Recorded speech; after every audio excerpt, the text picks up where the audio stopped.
کے اندر سماعت کرتے کہا ہے کہ قیامت کا منظر ہی کیسا منظر ہوگا کہ وہاں سگا باپ بھی کام نہیں آئے گا، سگی ماں بھی کام نہیں آئے گی، آپ کے جتنے بھی دنیا میں رشتے ہوں گے وہ سارے کٹ ہو جائیں گے۔ وہاں کوئی کام آئے گا تو وہ آمینہ کا لال آپ کو کام آئے گا، وہ حضور کی محبت آپ کو کام آئے گی، حضور سے جو آپ کا کنیکشن ہوگا وہ کام آئے گا کہ تمام انبیاء، تمام امتیں، جتنے بھی لوگ ہوں گے وہ سب حضرت آدم کے پاس جائیں گے اور آدم سے کہیں گے آدم ہماری شفاعت کرو۔ آدم کہیں گے اذهبوا الی غیری، میں اس کام کے لیے نہیں۔ تمام لوگ حضرت موسیٰ کے پاس جائیں گے، موسیٰ سے کہیں گے موسیٰ ہماری شفاعت کراؤ، موسیٰ بھی یہی کہیں گے میں اس کام کے لیے نہیں۔ تمام لوگ حضرت عیسیٰ کے پاس جائیں گے، عیسیٰ سے کہیں گے عیسیٰ ہماری شفاعت کرو، عیسیٰ کہیں گے اذهبوا الی غیری، میں اس کام کے لیے نہیں۔ آخر میں ہمارے آقا محمد رسول اللہ صلی اللہ علیہ وسلم کے پاس جائیں گے اور ان سے کہیں گے اے حضور ہماری شفاعت فرمائیں۔ تب حضور کہیں گے انا لہا انا لہا انا لہا، اے میرے امتیوں میں اسی کام کے لیے ہوں، میں اسی کام کے لیے ہوں۔ پیر نصیر کہتے کہیں گے اور نبی اذهبوا الی غیری، کہیں گے اور نبی اذهبوا الی غیری، میرے حضور کے لب پر انا لہا ہوگا، میرے حضور کے لب پر انا لہا ہوگا۔ اور پھر کہتے ہیں یہ تیرا ہی کام ہے۔ جب سب منع کر دیں گے حضور کے پاس جائیں گے، حضور سے کہیں گے حضور اور ہماری شفاعت فرمائیں۔ حضور کہیں گے کہاں میں تمہاری شفاعت فرماؤں گا۔ شاعر کہتے ہیں کہ کہیں گے کہ یہ تیرا ہی کام ہے، حضور کا ہی کام ہے، اے آمینہ کے در یتیم ساری امت کی شفاعت تنے تنہا کرنا، ساری امت کی شفاعت تنے تنہا کرنا۔ اور دشمن آ جائے تو اٹھ کے بچھانا چادر، دشمن آ جائے تو وہ اٹھ کے بچھانا چادر، حسن اخلاق سے غیروں کو بھی اپنا کرنا۔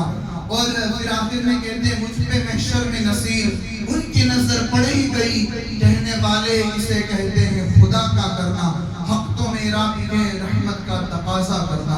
خطبہ مسلمہ کے بعد میں نے 2 آیت مقدسہ آپ حضرات کے سامنے تلاوت کرنے کا شرف حاصل کیا۔ اس کے تحت کچھ معروضات پیش کرنے سے قبل آئیے ہم اور آپ انتہائی عقیدت و احترام کے ساتھ ہم ساری کائنات کے مرکز عقیدت مصطفیٰ جان رحمت شمع بزم ہدایت شب اسرا کے دلہا نو شائب اس میں جنت آنا سبل مولائی گل ختم الرسل آپ و قل انبیاء جامع دل اسفیہ یعنی کہ جناب پاک احمد مشتبہ محمد مصطفیٰ ارواح نافدہ صلی اللہ تعالیٰ علیہ وسلم کی بارگاہ بے کس پناہ میں بالغانہ انداز میں درود پاک کا نظرانہ پیش کرے اور پڑھے اللہم صلی علی سیدنا و مولانا محمد کما تحب و ترضى بأن تصلي عليه صلوا عليه صلاة وسلام عليك يا رسول الله صلی اللہ تعالیٰ علیہ وآلہ وسلم۔ آج ہم سب لوگ ایک مرحومہ کے اصال ثواب کے واسطے سے یہاں حاضر ہوئے ہیں۔ اللہ مشتبہ کریم سے دعا کرتے ہیں کہ اللہ سبحانہ و تعالیٰ مرحوم کے بے حساب و کتاب مغفرت فرمائے، مرحوم کو جنت الفردوس میں اہل بیت کا خادمانہ پڑوس نصیب فرمائے اور ان کے گھر والوں کو صبر جمیل اور اس پر اجر عظیم نصیب فرمائے۔ میں نے قرآن پاک کی ایک آیت کریمہ تلاوت کی جس میں اللہ سبحانہ و تعالیٰ ارشاد فرماتا ہے کل نفس ذائقۃ الموت، کہ ہر نفس کو موت کا مزہ چکھنا ہے۔ دوسری ایک آیت کریمہ میں سورہ آل عمران کی آخری آیت جس میں اللہ سبحانہ و تعالیٰ ارشاد فرماتا ہے یا ایھا الذین آمنوا اصبروا وصابروا ورابطوا واتقوا اللہ لعلکم تفلحون، یعنی کہ ایمان والوں صبر کرو اور دشمنوں سے آگے والوں کا بھی صبر کرو اور اپنی آخرت کی حفاظت کرو اور اللہ سے ڈرتے رہو اس امید پر کہ تم کامیاب ہو جاؤ۔ آپ نے ابھی ایک کتاب سماعت کیا حضور کی محبت کے حوالے سے اور موت کے حوالے سے کہ موت کیا ہے اور حضور کی محبت کیا ہے۔ اب میں ان دونوں چیزوں کو سامنے رکھتے ہوئے ایک آپ حضرات کے سامنے ایک اور چیز رکھوں گا کہ جو میں نے آیت کریمہ تلاوت کی ہے کہ وَاصْبِرُوا وَصَابِرُوا، صبر کرو اور اپنے دشمنوں سے بھی صبر میں آگے رہو۔ ان دونوں کے اگینسٹ میں آپ حضرات کے سامنے بیان کروں گا کہ صبر کرنے سے اللہ ہمیں کیا عطا فرماتا ہے۔ جب بھی کسی کا وصال ہو جاتا ہے، جب دنیا سے کوئی چلا جاتا ہے تو انسان ہمیشہ سنا کرتا ہے کہ موت کیا ہے، موت کیا ہے، موت کیا ہے، لیکن آپ حضرات کے سامنے آج میں صبر کے حوالے سے بتاؤں گا۔ لیکن گھر سے کسی سدسیہ کا جانا یہ بھی جو ان میں جو لوگ ہیں ان کے لیے ایک مصیبت ہے، ایک آزمائش ہے، لیکن اس آزمائش پر، اس مصیبت پر صبر کرنے کو اصل کامیابی کہا جاتا ہے۔ اور صبر کرنے سے اللہ کون کون سے انعامات عطا فرماتا ہے؟ آپ حضرات نے ایک نام سنا ہوگا، حضرت ایوب علیہ السلام۔ آپ اگر یوٹیوب پر سرچ کریں حضرت ایوب تو ساتھ میں آپ کو بہت ساری چیزیں آئیں گی، اور اس میں ایک چیز یہ بھی آپ کو ملے گی کہ صبر ایوب، حضرت ایوب علیہ السلام نے کیسا صبر کیا، پھر اس صبر کے اگینسٹ میں اللہ تبارک و تعالیٰ نے ان کو کتنا بڑا مقام عطا فرمایا۔ حضرت ایوب علیہ السلام کی حضرت ابراہیم علیہ السلام کی اولاد میں سے نسل بعد نسل، اور آپ بہت ہی بڑے مالدار تھے، اتنے مالدار تھے کہ مورخین بتاتے ہیں کہ آپ کے 2000 یا 3000 اونٹ تھے، اور کہیں آپ کی زمین تھی اور اس کے اندر باغ تھے، یعنی کہ پھلدار چیزیں اس میں تھی، اور اونٹ، گائے، بھینس، بکریاں، اس کی کوئی تعداد متعین نہیں، یعنی کہ حد سے زیادہ ان کے پاس جو ہے گائے، بھینس، بکریاں اور اونٹ ہوا کرتے ہیں۔ اور اس کے بعد اللہ تبارک و تعالیٰ نے آپ کو جو ہے اولاد بھی عطا فرمائی تھی۔ ایک روایت کے مطابق آپ کے 17 بیٹے یا بیٹیاں تھیں، اور دوسری روایت کے مطابق آپ کے 30 بیٹے یا بیٹیاں تھیں۔ اب حضرت ایوب علیہ السلام کی ایک عادت تھی، اللہ نے مال ان کو بہت زیادہ دیا تھا، وہ لوگوں کی مدد کیا کرتے تھے۔ جب بھی آپ کھانے بیٹھتے تھے تو آپ کسی نہ کسی بندے کو تلاش کرتے تھے، کوئی میرے ساتھ آئے اور میرے ساتھ جو کھانا شیئر کرے۔ جب آپ کو کوئی ملتا نہیں تو آپ بازار جاتے اور جو غریب اور مسافر آیا ہوتا اس کو اپنے ساتھ بٹھا کر اس کو کھانا کھلاتے۔ حضرت ایوب کی یہ عادت اللہ کو اتنی پسند آئی کہ اللہ نے اپنے فرشتوں سے یہ اعلان کر دیا کہ یہ فرشتوں، میرے بندے ایوب جو ہے یہ لوگوں کی مدد کیا کرتے ہیں، آج ان پر اپنا خصوصی رحمت نازل فرماؤ، آج ان پر اپنی خصوصی رحمتوں کا نزول فرماؤ۔ جب اللہ سبحانہ و تعالیٰ نے یہ اعلان کر دیا تو فرشتوں نے حضرت ایوب پر جو اپنی رحمتوں کا نزول شروع کر دیا۔ اب جو شیطان تھا ابلیس، اس کو یہ بات اچھی نہ لگی، تو اس نے کیا کیا، اللہ کے بارگاہ میں گیا اور اس سے کہا کہ اے پروردگار، حضرت ایوب علیہ السلام تو لوگوں کی مدد اس وجہ سے کرتے ہیں کہ تو نے ان کو زیادہ مال دیا، اگر ان سے وہ مال چھین لیا جائے تو وہ تیری ناشکری کریں گے، وہ تیری نعمتوں پر شکر ادا نہیں کریں گے، بلکہ وہ صبر نہیں کر سکیں گے۔ جب اللہ تبارک و تعالیٰ نے یہ سنا تو حضرت ایوب علیہ السلام کی اس بات کو مد نظر رکھتے ہوئے شیطان سے کہا کہ اگر یہی بات ہے تو جا، میں تجھے اجازت دیتا ہوں، میرے بندے ایوب کی تو جس طریقے سے آزمائش لینا چاہتا ہے، جس طریقے سے اس پر امتحان لینا چاہتا ہے اس پر امتحان لے۔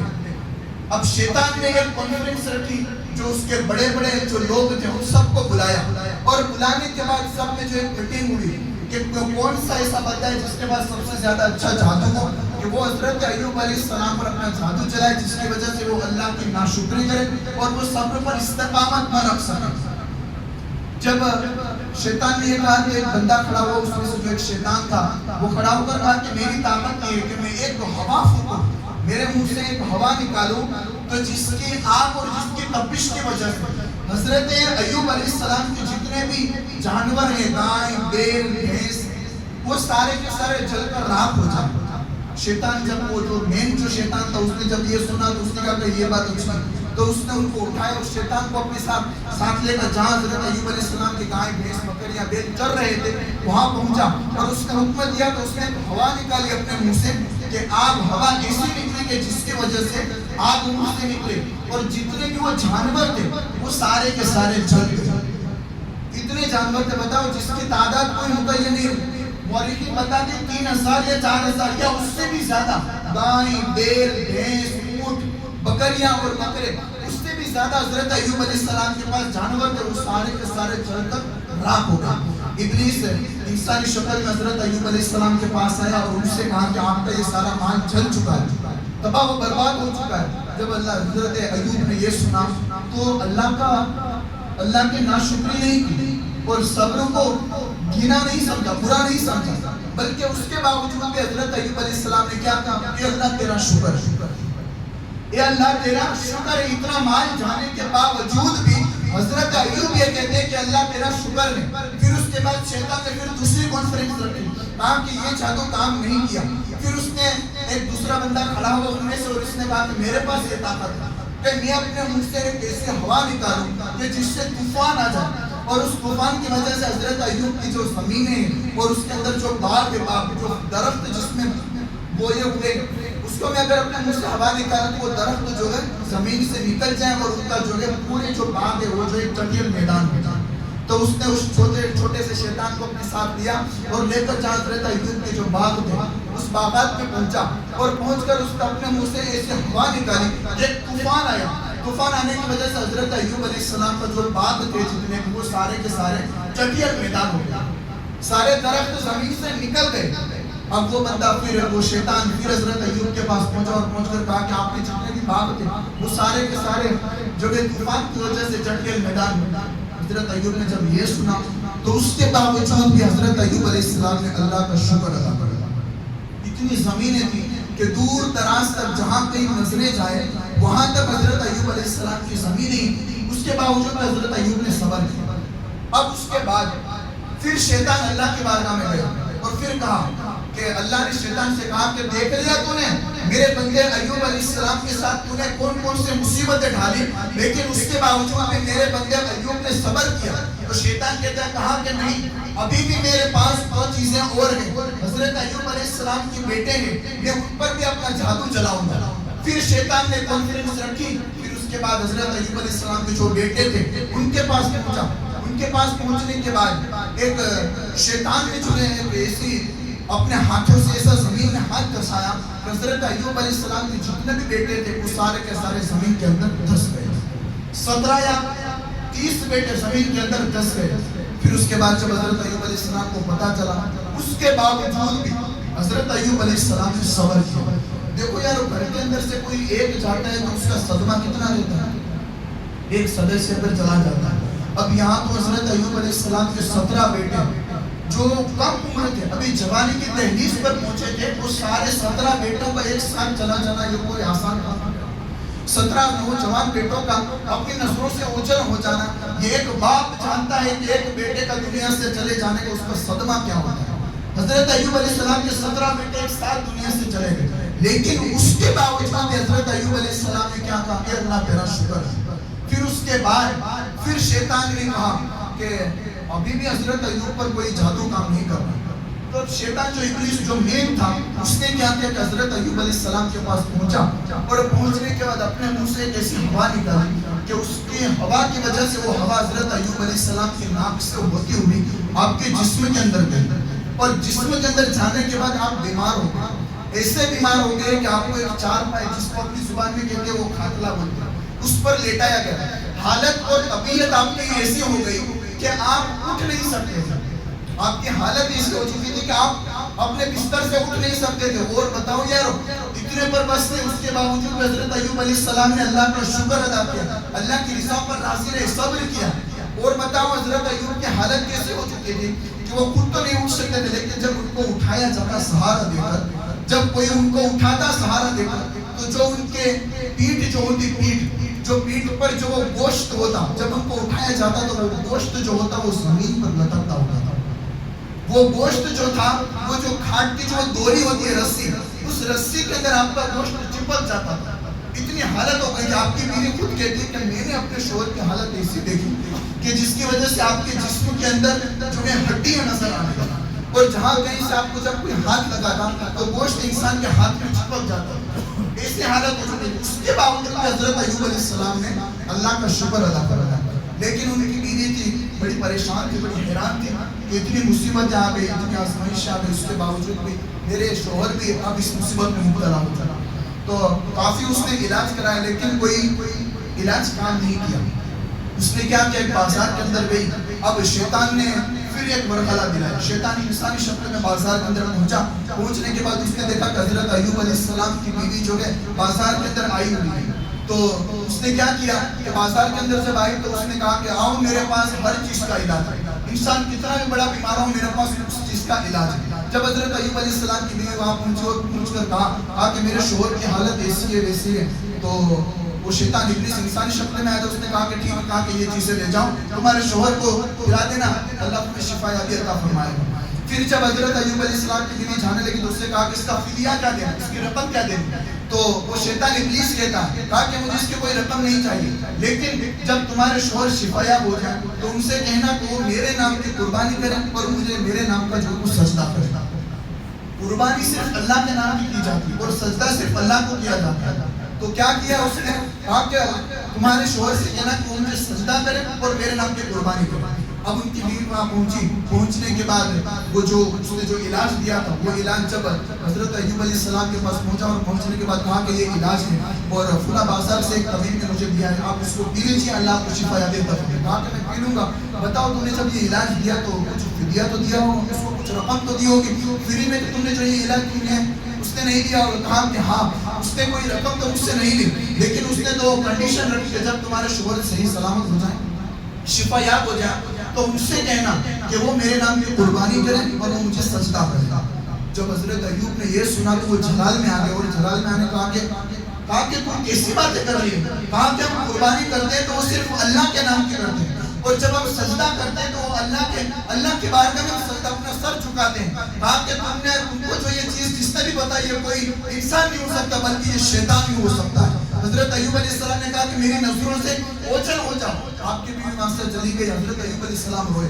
پھر آپ کی حالت ایسی ہو گئی تھی، کنڈیشن ایسی ہو گئی تھی کہ آپ کے جسم سے ایک بدبو آنے لگی۔ بدبو آنے کی وجہ سے پورے شہر کے اندر جو ہے جسم کی وجہ سے جو بدبو تھی، جسم سے جو گندگی آ رہی تھی، تو لوگ وہاں کے پریشان ہو گئے۔ آنے کے بعد آپ کو تانا دیتے رہے، کہا کہ اے ایوب، کہا کہ تمہارے مال چلے گئے، تمہاری اولاد چلے گئی، تمہارے جانور چلے گئے، تمہارے باغات کو جو ہے تباہ و برباد کر دیا گیا، اس کے باوجود بھی تمہارے خدا کی تمہیں کوئی مدد نہیں آئی، تمہارے خدا کی طرف سے تمہیں کوئی انعام نہیں ملا۔ حضرت ایوب علیہ السلام نے جب یہ سنا تو آپ روئے اور رو کر اللہ کے بارے میں یہ عریضہ رکھا۔ دیکھو یارو، آپ کی اولاد بھی چلی گئی، ساتھ ہی ساتھ آپ کے باغات جو تھے وہ بھی تباہ و برباد ہو گئے، آپ کے جو جانور تھے، گائے بیل بھینس بکریاں، وہ بھی ساری کی ساری جو ہے فنا فلّہ ہو گئے۔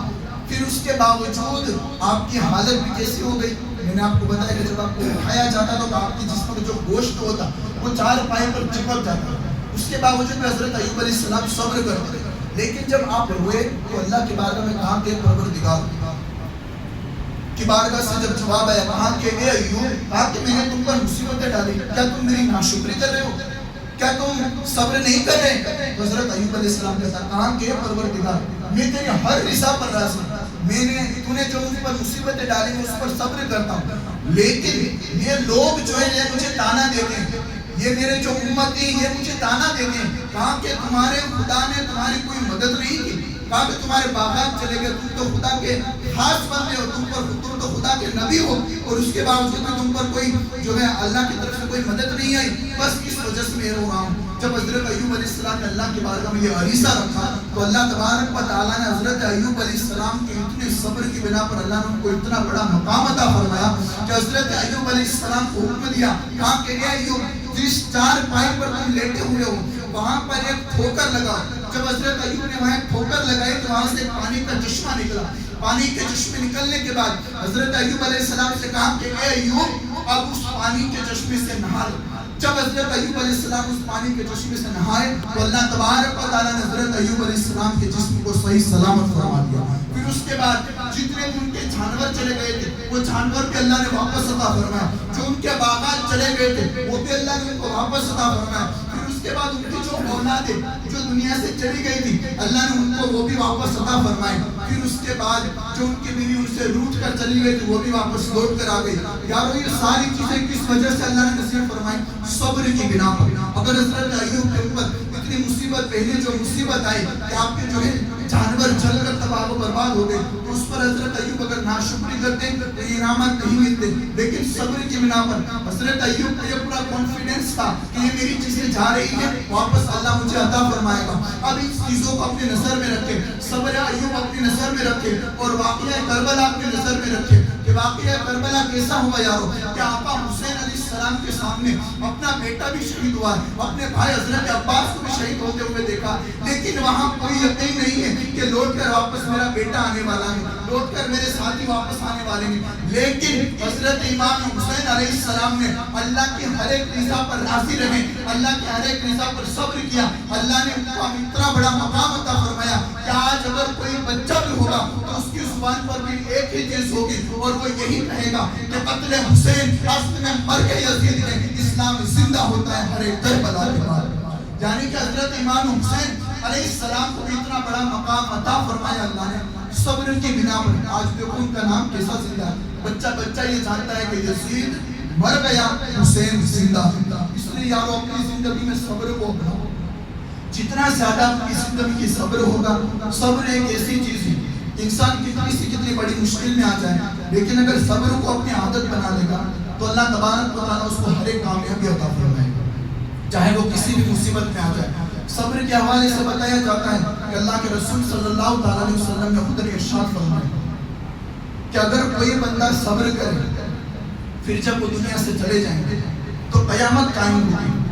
قیامت قائم ہونے کے بعد اللہ تبارک و تعالیٰ حکم دے گا کہ وہ لوگ جس پر میں نے مصیبتیں ڈالی، جس پر میں نے آزمائشیں ڈالی، جس کو میں نے شدید تکلیف کے اندر مبتلا کیا، وہ لوگ الگ ہو جائیں اور ان کو شجر بلوا جو آخرت میں ایک درخت ہونا، اس درخت کے نیچے بلایا جائے تو وہاں کھڑے ہو جائے. شجر بلوا کے پاس ان کو کھڑا کیا جائے گا. کھڑا کرنے کے بعد اللہ تبارک و تعالیٰ ان کے سامنے جلوہ کروا اور ان کو جو ہے اپنا جلوہ دکھائے گا کہ اے لوگوں، اے میرے محبوب کے امتیوں، یہ دیکھو تمہارے لیے ایک الگ سے انتظام ہے کہ میں تم کو اپنا دیدہ میں الگ سے تمہیں کرا رہا ہوں.